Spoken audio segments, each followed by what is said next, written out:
Então vamos lá, fofurinhas, vamos começar com uma prática. Oi, Karine, quanto tempo também você? As meninas fazem aula de terça-feira à noite, ficam até 11 horas na aula, daí 9 horas da manhã aparece na hora nessa prática, que é incrível essas duas. Impressionante. Você que elas aguentam, elas vão enjoadas, gente, mas tem que ser, né? Queridas. Então vamos lá.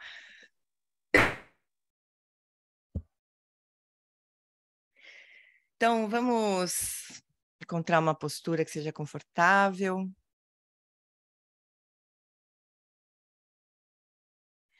Inicialmente confortável. Lembra que as posturas, elas são parte do conforto da postura, vem do relaxamento na postura. Então, nós sempre procuramos encontrar uma postura inicial que seja confortável, mas esse conforto pode ir aumentando conforme a gente vai encontrando uma forma de soltar todo o esforço que tem por trás de tensões de corpo, tensões de fala, tensões de mente. Então, solta o esforço por trás das tensões de corpo. Essas são mais fáceis de compreender, de localizar, de soltar. O resultado é o próprio relaxamento do corpo.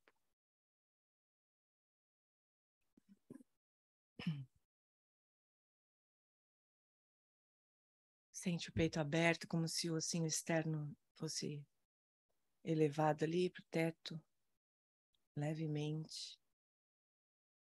E você nota que o peito se abre e os músculos do abdômen ficam livres. Para a respiração poder fluir naturalmente. Então, procura soltar todo o esforço que interfere na respiração.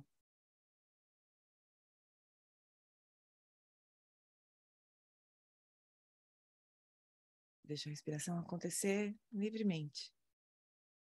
Ela sempre acontece independente da nossa interferência.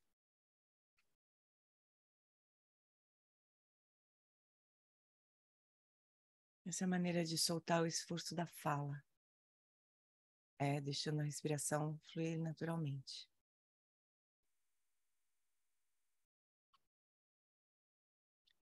E o esforço de mente é quando nós procuramos dar sequência ao fluxo de pensamentos.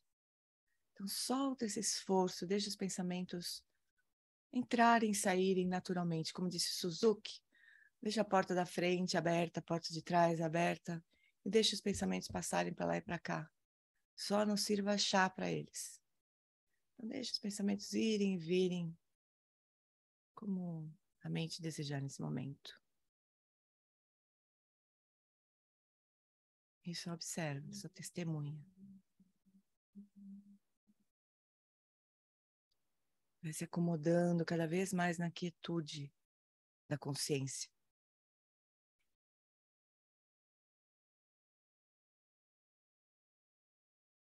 Como se fosse um alívio poder descansar.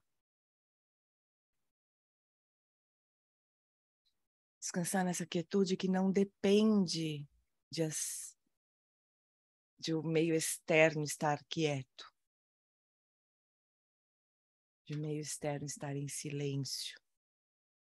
Nós podemos localizar e descansar nessa quietude, apesar dos movimentos do mundo externo. E apesar dos movimentos da nossa própria mente.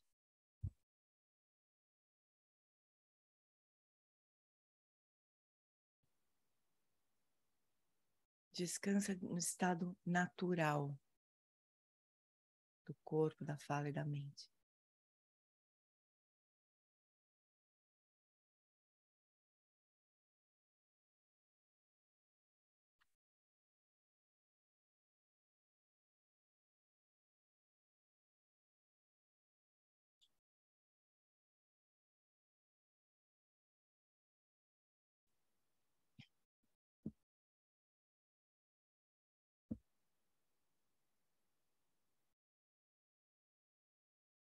Então, aos pouquinhos, sem pressa, vai abrindo os olhos, se preparando para voltar aqui para o nosso grupo.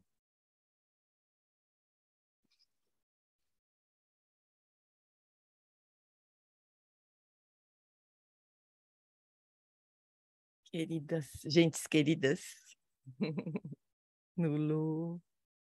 Pessoal, eu preciso, eu preciso falar uma coisa rapidamente para vocês. Desculpa quem já ouviu e quem já seguiu a sugestão, né? Mas eu preciso falar.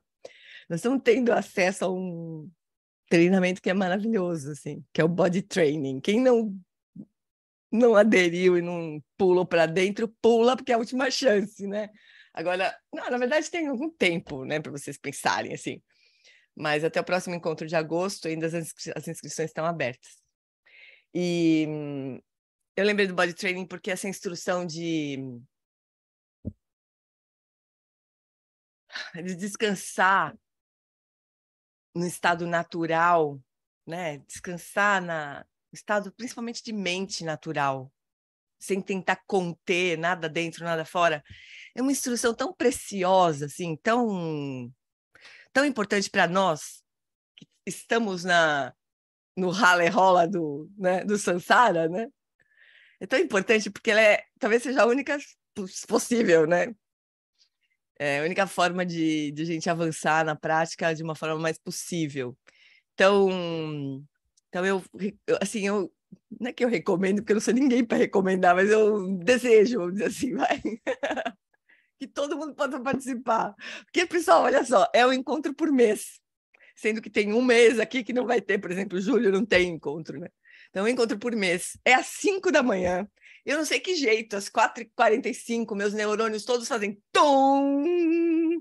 E eu, 5 horas, estou lá prontona para traduzir. Não sei como é que isso acontece, mas acontece. Mas fica tudo gravado, então ninguém precisa acordar às 5 da manhã, né? Depois tem um mês para assistir as gravações e ver o que aconteceu. Assim, é uma delícia. Quem está fazendo, talvez, não sei se discordam de mim, né? As meninas que estão participando. Assim, eu não vejo razão para não participar, sabe?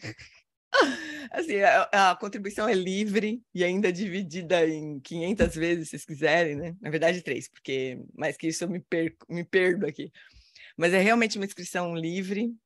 Eu vou compartilhar, Lu, o link. Eu faço votos que todo mundo possa participar, porque realmente é um negócio muito especial. Eu juro que eu vou falar só mais uma coisa e daí eu não vou parar de falar sobre isso. O Eric, que é o professor, né? Ele é um grande tradutor. Então faz muito tempo que eu acompanho ele, porque ele é um grande tradutor do tibetano para o inglês. Muitos livros que a gente tem disponíveis são graças a ele, né? E ele morou com o professor dele durante muito tempo, o professor dele que só falava tibetano, né? E ele aprendeu a falar tibetano para poder se relacionar com o professor dele sem tradutor. E ele viveu com o professor dele muitos anos, né, fazendo tradução do Tuku Orgen, que foi um dos grandes professores, é o pai do Mingyur Rinpoche, pai do Chokinima Rinpoche, pai do Tsokri Rinpoche, tio do Pacho Rinpoche. É uma família de Rinpoches. E a mulher dele, por sinal, não era um Rinpoche, né? Mas era uma grande praticante, dessas que vão pelo acostamento, como diz o Lama Santa, sabe? Ela acompanhava os filhos, né, que já eram pequenos prodígios, assim, no Dharma, né? E o marido, mas não dava ele ensinamento nem nada. Mas quando ela estava à beira de morrer, eles receberam visita de um professor, de um outro grande professor, que era o Chatra Rinpoche. E ele fez uma entrevista com ela e assim, é interessante o que acontece com esses grandes professores, né? Eles reconhecem uma mente treinada e livre, né? A gente que entende isso, é como se fosse, imagina, um grande engenheiro, por exemplo. Quando conversa com um engenheiro, ele saca, né, qual que é o nível do engenheiro, não é? Qualquer área, assim, né? Na meditação é igual. Aí o Chatra Rinpoche disse que ela era uma grande meditadora, que ela ia atingir iluminação, assim, depois da morte, né? A mãe. Que assim, ninguém sabia nada dela. Então, as mulheres têm um pouco essas histórias, assim, de irem pelos acostamentos, assim. Esse é o Eric Permacusa, um tradutor do Tuku Org. E um grande professor, né? Bom, então, feita propaganda, plim, plim, né? Com todo o amor do mundo, porque, né? É só por isso que eu estou falando isso mesmo, né? E são 3 anos, então 3 anos a gente vai se encontrar. Daqui a pouco vai ter fórum, né? Talvez os brasileiros. Acho que é uma coisa muito legal, assim, sabe? Uma forma muito legal de praticar homeopaticamente e eficientemente. Beleza? Tá sendo incrível, Lamazita, me ajudando na propaganda aqui. E nós somos o maior grupo já, na verdade. O organizador estava me dizendo. Geralmente, os ensinamentos do Eric, né? Os chineses assistem muito ele. Não sei exatamente por quê, mas é uma maravilha, né? Os chineses poderem assistir ensinamentos. E são sempre muitos, né? Porque tudo na China também é muito, né? Mas o nosso grupo é maior do que os chineses já. Então, uma boa coisa, porque é uma conexão muito boa, né? Desculpem a propaganda, bora lá. Então, olha, pessoal, não tem como não fazer. Tem como não fazer, né? Mas me dói. Não tem nem palavras. Ah, imagina. Eu que acho uma delícia poder fazer tudo isso junto com vocês. Então, olha, chuchus, a gente está agora. Nós pulamos de fase aqui no livro, por incrível que pareça. Então, a gente estava, durante muito tempo, a gente estudou a perfeição da paciência, né? Pacientemente. Agora a gente vai estudar a perfeição do alegre empenho. Essa tradução é toda estranha, né? Quer dizer, não é que é estranha. A gente vê várias traduções diferentes quando a gente vê livros sobre as perfeições, né? Então, a mulherada que está falando aqui no chat que está adorando. Muito bom. Então, a perfeição do alegre empenho, às vezes a gente vai encontrar como perfeição do entusiasmo, sabe? Mas é interessante, né, perceber que, olha só, as perfeições quais são, né? Generosidade, a gente entende, né? Porque a generosidade, ela contrapõe o autocentramento, né? Aquela coisa de a gente querer as coisas para nós, né? E fazendo isso é como se a gente nutrisse esse engano, né? Esse equívoco de separatividade, né? Então, o autocentramento, junto com a sensação de que existe um eu aqui, independente, que precisa ser protegido, cuidado e ser mais importante, essas duas coisas são o que nos mantém no samsara. Então, as 4... Desculpa. Tá calor, né, pessoal, em São Paulo? Incrível, mas tá calor. Então, as 6 perfeições, as 4 incomensuráveis e as 6 perfeições, elas todas lidam de uma forma ou de outra com essas duas coisas, né? Com a noção de separatividade, de um eu separado, e que precisa ser mais, e que é mais importante, né? Alguma hora a gente vai achar que ele é mais importante. Pode ser que a gente se considere pessoas muito altruístas e muito muito sem ego, né? Livres de ego, mas em algum momento isso aparece nas nossas relações, né? É só olhar as nossas emoções quando elas surgem. Eu tenho vários post-its, uma vez eu mostrei para vocês aqui, né? Eu tenho vários post-its aqui. Um deles é assim: utiliza as emoções egoístas para investigar a ausência do eu 500 vezes por dia. Essa é uma instrução do Eric, de um retiro que eu assisti dele, né? Então esse centramento, não é nem o autocentramento, é a existência, a sensação de que existe um eu aqui que é mais importante do que os outros, surge nas emoções. Especialmente as negativas, assim, né? De raiva, de inveja, imagina, ciúme. É claro que tem um eu ali gritando: eu sou mais importante, como você dá atenção para ela, não dá para mim. Aliás, quem precisa de atenção, quem merece atenção, sou eu, né? Então, esse eu, ele grita nesses episódios emocionais, né? E é um engano. Não é que o eu não exista, mas ele não existe da forma que a gente pensa que ele existe, né? E além de a gente achar que ele existe de uma forma equivocada, independente, porque a palavra-chave aqui é existência interdependente, né? Essa é a coisa mais importante que a gente poderia reconhecer, aprender com respeito à natureza da nossa existência, né? É a existência interdependente, né? E o engano não é que a forma de ver não é achar que as coisas, portanto, não existem, mas elas não existem de forma independente. É isso que é importante a gente entender nessa discussão sobre existência, não existência, blá, blá. Nada existe que não seja numa relação de interdependência. E momentânea, amores. Não é assim... a gente tem uma sensação de um eu... Putz, não sei nem por que eu comecei muito a falar disso, mas agora que a gente está falando, vamos lá. A gente tem uma sensação de um eu que existe ao longo da nossa vida de uma mesma maneira, né? Um mesmo eu. Só que é só a gente prestar atenção que a gente vê que não, né? Por exemplo, agora estou aqui eu falando para vocês, não é? Então, eu estou com uma posição de apresentar essas ideias para a gente poder refletir, né? Se eu for fazer isso aqui que eu estou fazendo aqui com vocês, lá na sala para minha mãe, mas minha mãe vai falar, filha, mamãe tem que fazer almoço, sabe? Vai ser meio assim, né? Ela vai... Ela não tá interessada, né? Nisso, então não surge esse mesmo eu que tá agora falando aqui com vocês. Do mesmo jeito que eu com a minha mãe também não sou como eu sou com vocês, né? E eu, sei lá, com os meus amigos, sei lá, né? Mas em cada instante surge um eu correspondente à situação, né? Essa coemergência. A cada instante uma coisa diferente, não é o mesmo eu que está ali o tempo todo. É só a gente olhar, é fácil de perceber, mas a gente tem a sensação que não, que tem alguma coisa que... O Alan Wallace fala que isso aqui é um mudra do eu. Toda vez que ele vai falar do eu, ele fecha o punho, assim. Que dá a impressão que tem um eu, né, que é igual o tempo todo. E daí, esse eu, a gente tem a sensação de que ele precisa ser protegido, que ele precisa ser, né? Então, surge o autocentramento, aí tudo... Então, tem a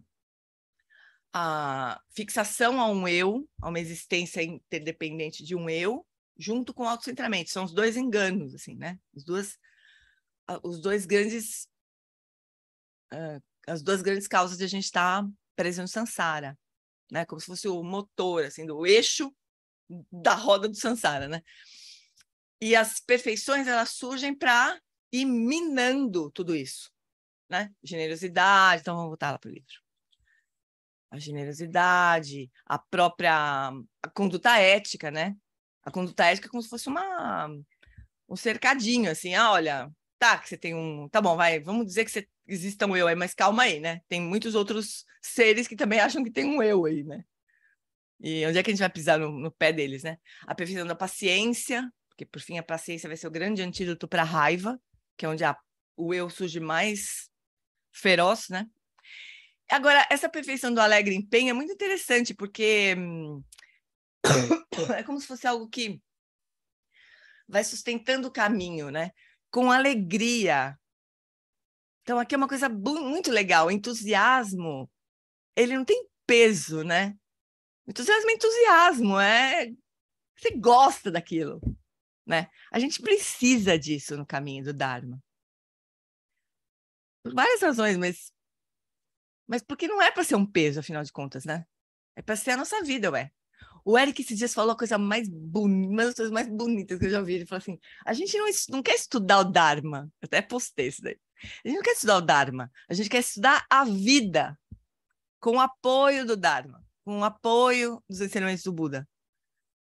Mas se trata da nossa vida, né? Não é um conhecimento X, assim, né?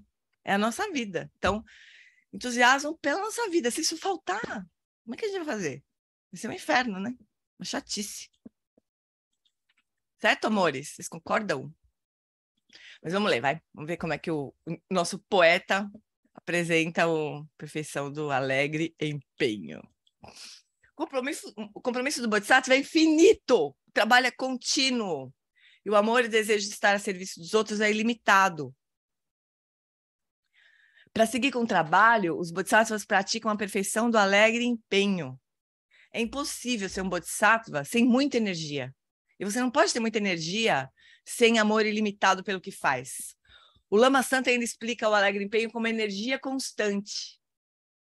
E a gente vê isso nesses professores, né?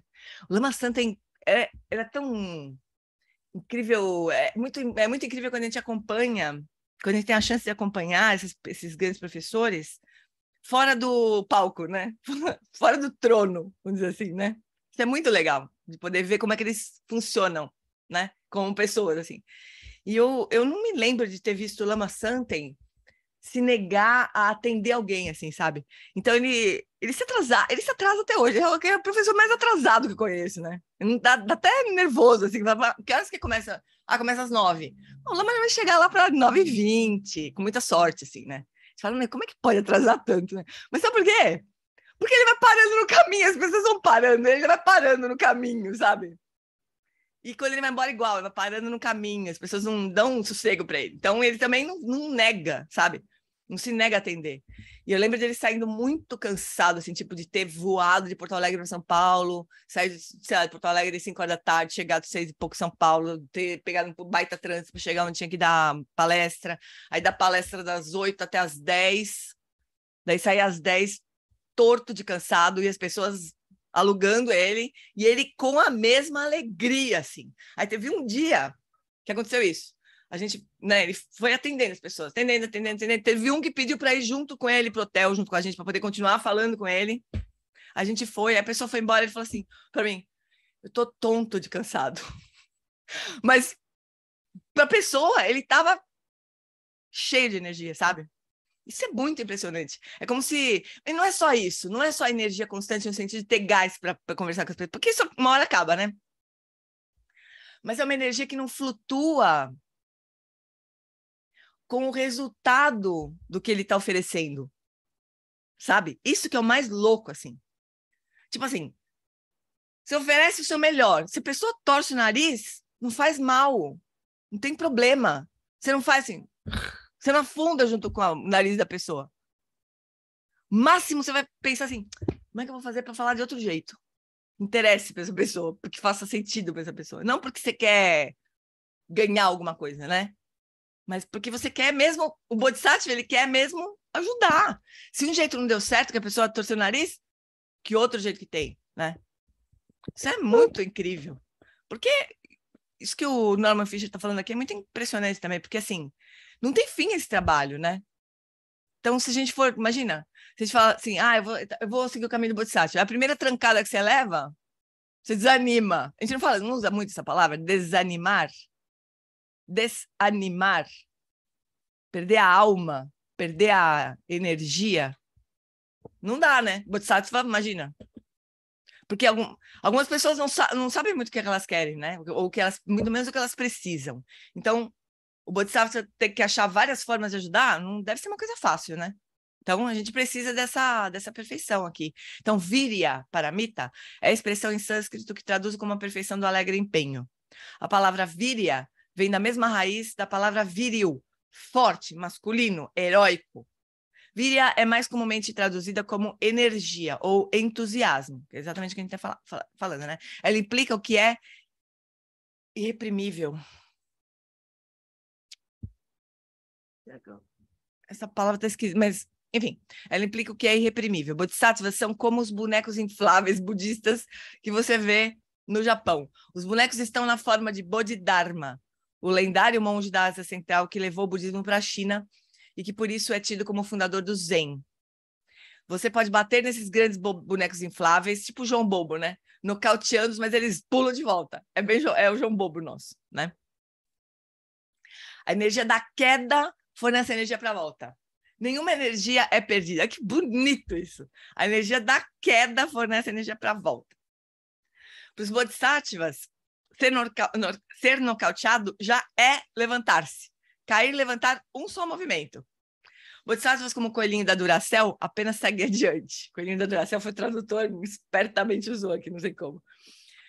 Segue adiante, né? Mas o seu esforço não é rígido ou mecânico. É efervescente. Eles amam fazer prática espiritual. Porque o coelhinho da Duracell talvez não seja um bom exemplo. Porque lembra a propaganda? Ele ficava tocando bateria. Uma coisa super mecânica, né? Não parava nunca. Outra pilha acabava fazendo sempre a mesma coisa, né? Bodhisattva não é tão fácil assim, porque não é a mesma coisa que ele fica fazendo. Ele fica inventando formas diferentes, né? De ajudar.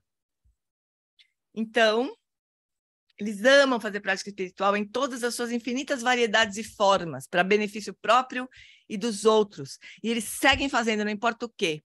Isso também é importante, porque do jeito que eu estou falando aqui, dá a impressão que a ação do Bodhisattva é só o que importa, né? A ação.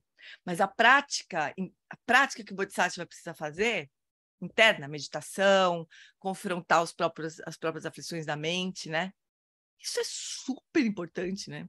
Porque senão não tem ação de Bodhisattva, né?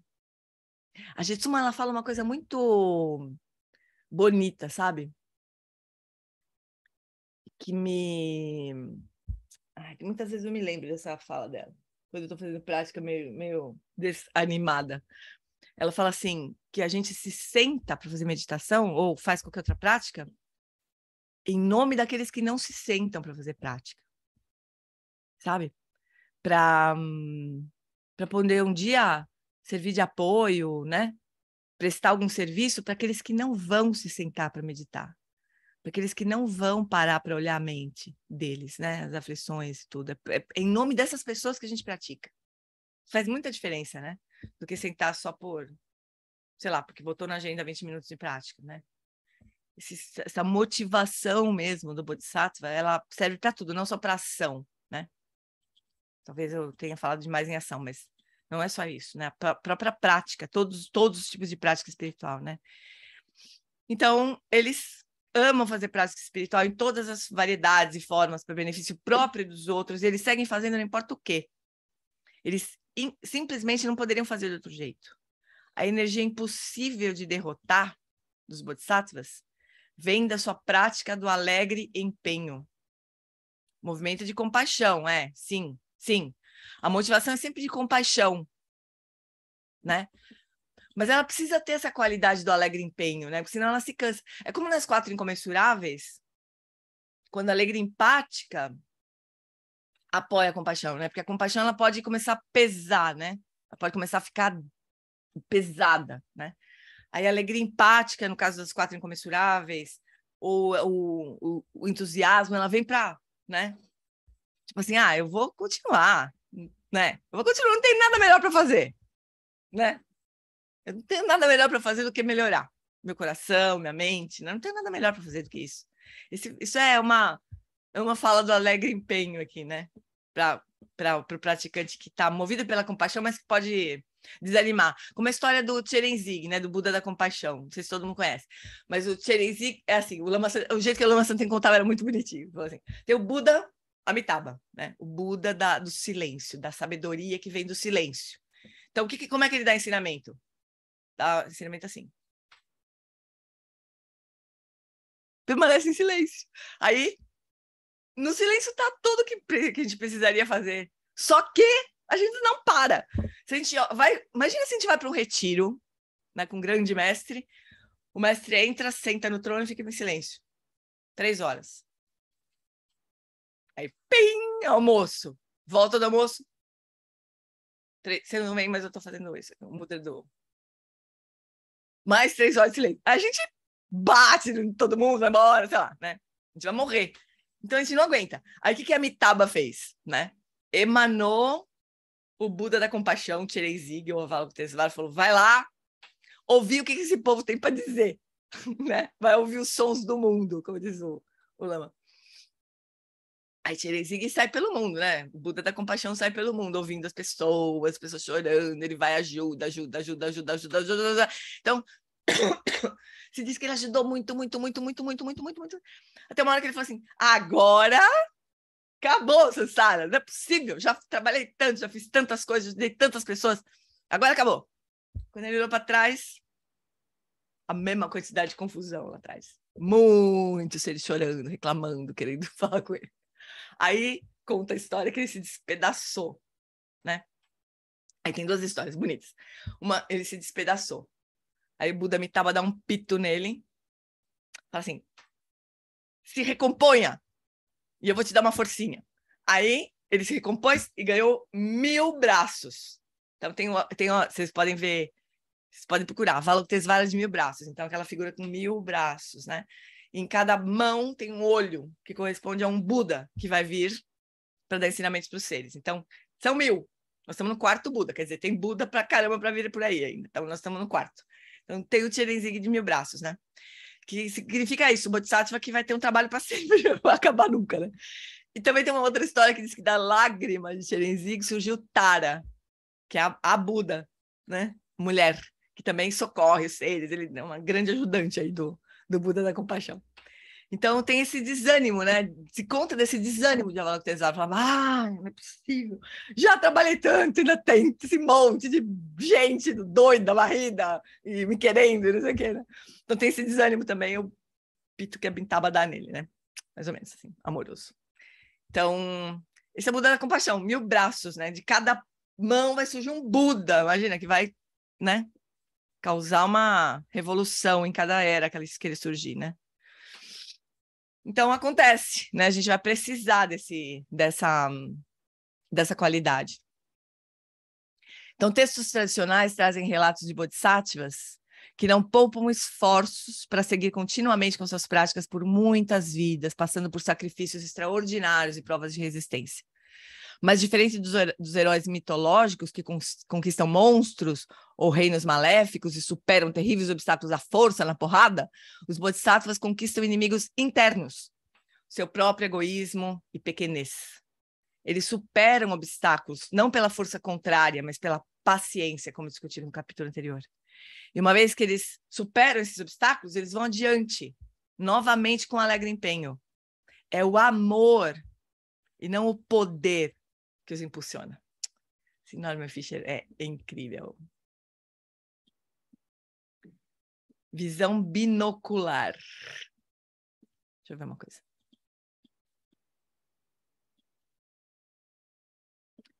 Sabe o que eu queria fazer? Aproveitar que eu queria dividir em salinhas para a gente conversar sobre o que é que nos desanima na nossa prática, né? Para a gente poder fazer um exercício de como que a gente poderia superar isso, né? Com essa visão do Bodhisattva. Se a gente consegue ver que é possível superar com a visão do Bodhisattva, tá bom? Agora quem está com câmera fechada vai precisar dar um jeito aí de abrir, pelo menos para os amigos, os coleguinhas verem. Não fujam! Daqui a pouco começa a cair o número de participantes. Eu tô brincando, não precisa abrir a câmera, mas só para dar um oizinho, se a ligação tá muito ruim, se vocês estão pelados, sei lá. Às vezes estão pelados, né? Sei lá, é melhor não abrir. Só dar uma abridinha, só... Esses dias passou um marido pelado atrás de uma amiga que tava numa reunião. Ó, tá vendo? Caiu já um número. Pessoal, que coisa feia. Eu vou separar, então, em salinhas.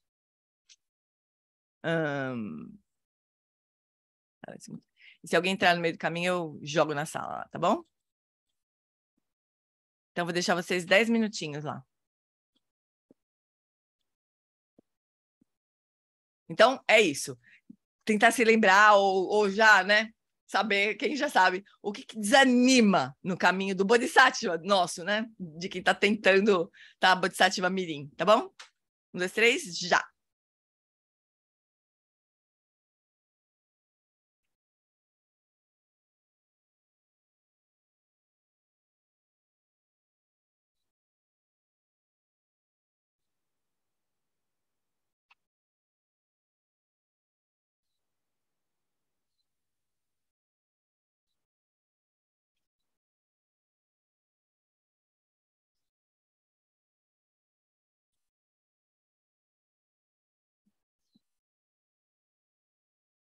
Vai, Carolzinha!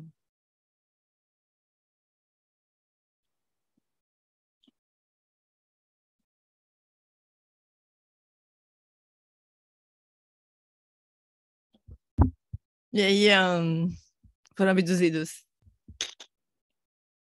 E aí, quem gostaria de compartilhar algo que surgiu no grupo? De que grupo?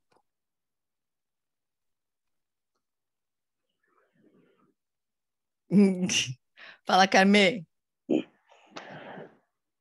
Tá fechado o microfone. Tá fechado o microfone. No nosso grupo, a tônica, né, pelo menos a maioria, falou de que perde energia quando vê as coisas no nosso país, né, E aí tem gente que trabalha com inclusão, com diversidade, o quanto que a gente vê várias coisas acontecendo, mas ao mesmo tempo, né, que ele é como Amitabha, né? Olha para trás e tem um monte de gente na Avalokitesvara, confusão. Avalokitesvara. Avalokitesvara, Amitabha é então. o chefe. Ah, tá. Então, olha só, né? Quer dizer, então a gente tem hora que dá uma desanimada mesmo, né? Uma sensação assim que você bota uma gotinha no oceano e não faz nem cócega, né? E aí você, tchumba, esmorece. É. Então tem um equilíbrio aí, né, que a gente sempre vai precisar lidar, que é com o quanto nós somos capazes de fazer, né? Que contribuições que a gente pode dar e não deixar de dar, né? Mas, por outro lado, entender que pode não ser o suficiente, né? Tem muitas coisas em jogo ali. E a nossa contribuição é só uma dessas condições, né? Dessas coisas que estão em jogo. Existem muitas outras, então pode realmente não ser suficiente. Mas não é por isso que a gente deixa de oferecer nossa contribuição, né? É um equilíbrio assim bem... Não é fácil. Ser um bodhisattva brasileiro não é coisa para amador, não. É coisa para profissa. Lúcia, quer falar? Você está com o microfone aberto? Eu queria só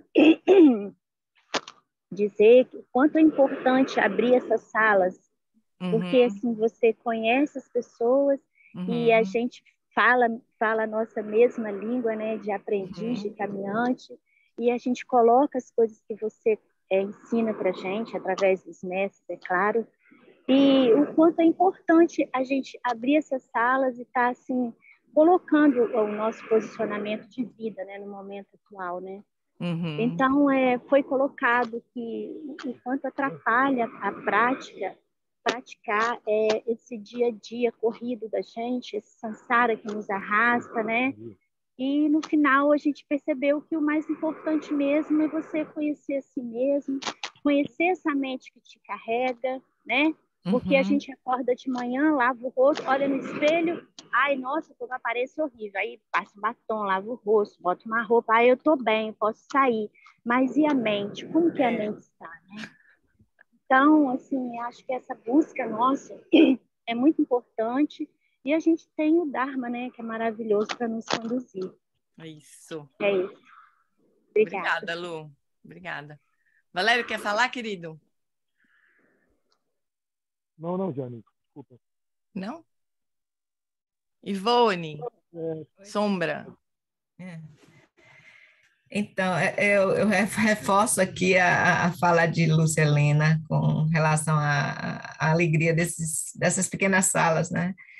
A gente vê o quanto, se dá conta de quanto a gente compartilha dificuldades parecidas, obstáculos na prática, e ouvir um ao outro é uma riqueza.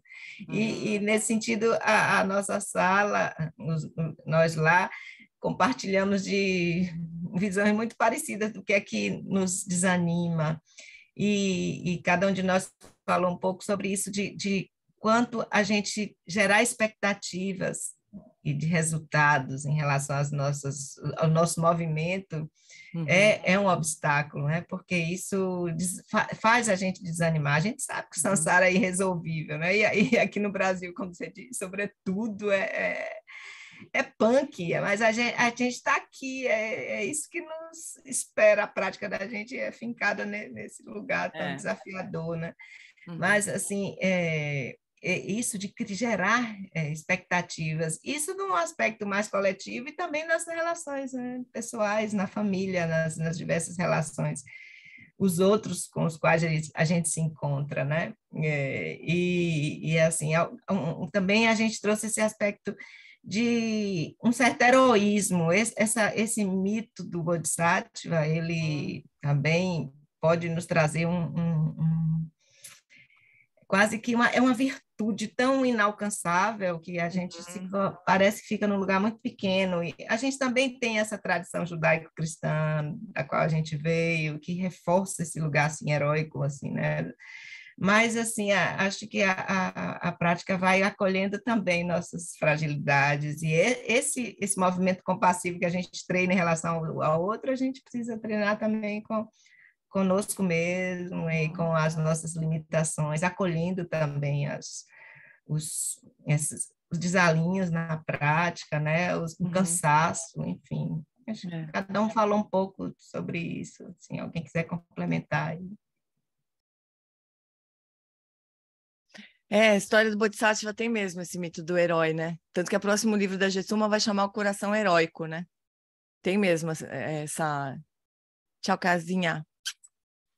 Mas eu acho, amores, sabe uma coisa importante a gente olhar?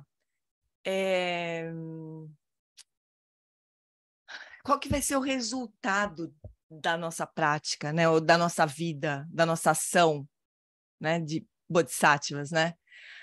Talvez a gente pudesse voltar, pelo menos por enquanto, sei lá, em momentos também, mas voltar a nossa atenção para as transformações internas que a gente é capaz de produzir, sabe? Em vez do quais são os nossos resultados no mundo externo, porque é isso aí, né? Talvez a qualidade dos resultados no mundo externo, elas vão depender do quanto que a gente foi capaz de transformar internamente, né? Ou seja, em outras palavras, pode ser que um Buda ele tenha muito mais capacidade de impactar realmente o mundo externo do que nós, né? Então, acho que ao longo do caminho, a gente precisa aprender a voltar mais atenção para a transformação interna do que externa propriamente, sabe? Do quanto que eu sou capaz de me transformar internamente com as porradas que eu tomo do samsara no Brasil, por exemplo, né? Quanto que eu consigo cultivar de paciência vendo as barbaridades que acontecem aqui. O quanto que porque vai ser cruel realmente, vai ser assim, acho que completamente desempoderador a gente avaliar o resultado do nosso caminho com base no que a gente consegue produzir de ação externamente, sabe? Acho que durante um tempo vai ser muito difícil a gente produzir uma ação, um resultado externo muito impactante, assim, muito uau, sabe? Eu transformei. Vai ser difícil, eu acho, né? Do que essas histórias que a gente ouve dos grandes bodhisattvas levando não sei quantos mil ao mesmo tempo a iluminação, sabe? Umas coisas malucas que a gente vê nas biografias, né? Para nós, por enquanto, não dá, né? Então, a gente vai fazendo devagarzinho o que é possível fazer externamente, mas o que eu acho que a gente não tem limite, né, grandes limitações é internamente, né? Internamente, a gente pode produzir muita transformação, né? Fala, Val. O Gia, até pegando essa que você falou, desculpa, Tony, eu tô talvez com Covid, Gia, vou fazer o teste hoje. Tá com Covid de novo? Não sei, amanhã que eu vou ter certeza. Vou fazer o teste amanhã. Mas olha só, tem uma historinha, uma mini fábula que todo mundo conhece muito, que é aquela está tendo um incêndio na floresta, aí os animais todos estão fugindo para preservar a vida, mas tem um passarinho que vai lá, pega uma gotinha, vai lá e joga lá e volta. Aí faz isso várias vezes, aí os outros ficam olhando para ele e perguntam assim, mas por que você está fazendo isso? Essa gotinha não vai adiantar nada. O passarinho respondeu, mas a gotinha é o que eu posso fazer, eu vou continuar fazendo. Tá? Então, esse passarinho, de uma forma talvez assim, bem simples, seja o espírito do Bodhisattva. Tá? Isso que você falou é tudo. A soma do todo é a soma das partes. Quando você passa a olhar o que a mudança que está tendo na sua vida, o impacto das coisas na sua vida, assim, e não está tão preso ao resultado, eu acho que essa visão é a visão muito maior, porque tem um aspecto sutil e tem um aspecto secreto das coisas. As coisas estão mudando, sim. As coisas estão mudando, o Brasil está mudando, a perspectiva popular está mudando com relação à realidade, os desafios que a gente está vivendo. Só que a gente não tem ainda, a gente não tem como saber o que vai dar, mas que as coisas estão mudando, então a gente não pode ter desânimo com relação a isso. E o caminho, aí você para o Francisco de Assis, quando começou a fazer o trabalho dele, ele começou sozinho. Ele foi lá, começou a levantar uma igrejinha sozinho. Vai lá reconstrói essa igreja. Ele foi lá, pegou uma pedra, ele entendeu no princípio que reconstruir a igreja para pegar as igrejas abandonadas e ir sozinho lá, levantando pedra a pedra, e foram aparecendo os maluquinhos junto dele. E, no entanto, a importância dele para a história do cristianismo. Eles são os bodhisattvas. A gente quer fazer grandes coisas, O nosso orgulho, aquilo que isso, a gente tem que ter grandes estados, tem que ter grandes, a gente é diferente dos outros para achar que é melhor, não sei. Tenho muito de orgulho, tenho muito de orgulho nisso. Muita espera, muita ansiedade. Mas ainda assim, a gente vai produzir resultados externos, né? Mas acho que o mais importante é a gente voltar os olhos para o nosso mundo interno, sabe? Porque externamente, pessoal, por mais que a gente faça coisas maravilhosas, Sansara, a natureza do Sansara é confusão, né? A menos que a gente seja capaz de levar outros seres à iluminação, a gente não vai ter grandes sucessos realmente no Sansara, né? O sucesso seria poder libertar a mente de outros seres. Para isso a gente precisa, né? Libertar, como diz o Eric, esta mente, né? Fala aí, Lulu. Não falaria melhor que o Valério, mas é isso, né, Gê? Quando a gente espera, no nosso grupo a gente discutiu muito isso, da expectativa do que é externo, e a gente não controla nada do que é externo, nada, né? E tem um vídeo do Alan Wallace que fala muito isso, né? Que ele fala até da esposa, eu não controlo nada. Então, nem quer controlar, ele fala, nem quero controlar. Ele quer, né? Não, nem quero controlar. A esposa, nem quero controlar, deixa ela. Ele faz até assim, né? A grande questão é voltar para dentro mesmo, né, gente? Fazer o nosso melhor sempre, sem esperar o resultado. Isso já tem no Bhagavad Gita, em vários ensinamentos, né? Fazer a ação sem expectativa do resultado, tendo a certeza que você está fazendo o seu melhor e buscar a evolução sempre sobre o que você faz, né? Então, é muito do que vocês acabaram de falar, você e o Valério. Muito bom, fofuras. Infelizmente, eu vou precisar encerrar agora mesmo, assim, porque eu vou fazer uma tradução daqui a pouco do Tenzin Wangyal, o retiro inteiro, né, dele que eu estou traduzindo essa semana. Então, eu preciso encerrar, que daqui a pouco eu tenho que estar lá no outro Zoom. Mas maravilhoso, assim, vamos tentar mesmo todos os encontros fazer essas salinhas pequenas, porque movimenta mesmo, né? E a gente vai criando mais essa coisa de sanga mesmo aqui, né? Certo, fofuras? Bom, não se esqueçam que quarta-feira, então, agora à noite, a gente tem um grupo também estudando treinamento da mente, então eu postei lá no nosso grupo em algum momento esse convite, né, para participar desse estudo da noite. E a gente segue semana que vem, então, tá bom, chuchus? Então vamos fazer a dedicação rapidamente. Ficam gravados, da noite fica gravado. Então, que a gente possa seguir alegremente o nosso caminho, com a certeza de que a gente não tem nada melhor para fazer do que cultivar o nosso coração,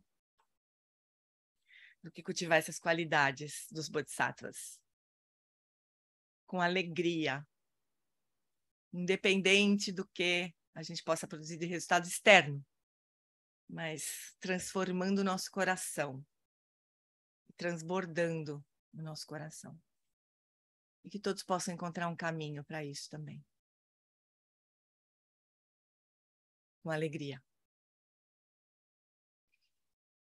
Certo, fofuras? Muito obrigada pela companhia, pela presença amorosa de todo mundo. Muito obrigada, gente. Obrigada, beijo. Bom dia, pessoal. Tchau, queridos. Até mais tarde. Se cuida, Val. Beijo. Valeu. Tchau. Beijo, tchau.